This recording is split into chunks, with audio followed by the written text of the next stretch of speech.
ഇപ്പൊ ശബരിമല വിഷയം ഞങ്ങൾ വളരെ ഗൗരവത്തോടു കൂടി ഉയർത്തിക്കൊണ്ടുവന്നൊരു വിഷയമാണ്. അതിപ്പോഴും അത് അന്തരീക്ഷത്തിൽ ഏറ്റവും പ്രധാനപ്പെട്ട വിഷയമായി നിൽക്കുന്നു. കാരണം ശബരിമല അയ്യപ്പ ക്ഷേത്രത്തിലെ ശ്രീകോവിലിന്റെ വാതിലും കട്ടളയും ദ്വാരപാലക ശില്പവും അടക്കം മോഷ്ടിച്ച കവർന്നെടുത്ത ഒരു വലിയ സംഭവമാണ്. കേരളം തന്നെ അമ്പരം നിൽക്കുകയാണ്. മുഖ്യമന്ത്രിയുടെ ഏറ്റവും വിശ്വസ്തനായ 2 മുൻ ദേവസ്വം ബോർഡ് പ്രസിഡന്റുമാർ, സമുന്നതരായ 2 CPM നേതാക്കൾ ജയിലിലാണ്.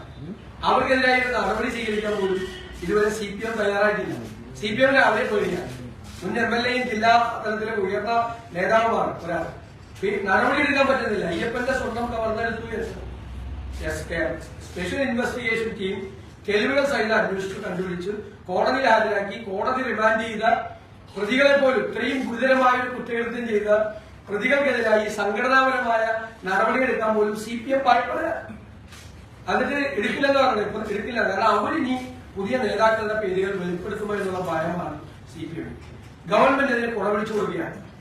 ഇപ്പൊ തന്നെ SITയുടെ മീതെ അതിശക്തമായ സമ്മർദ്ദമുണ്ട്. തെരഞ്ഞെടുപ്പ് നടക്കുന്നുണ്ട്. SIT കഴിഞ്ഞ കുറച്ചു ദിവസമായിട്ട് ഒരു ഫംഗ്ഷനിങ് അല്ല.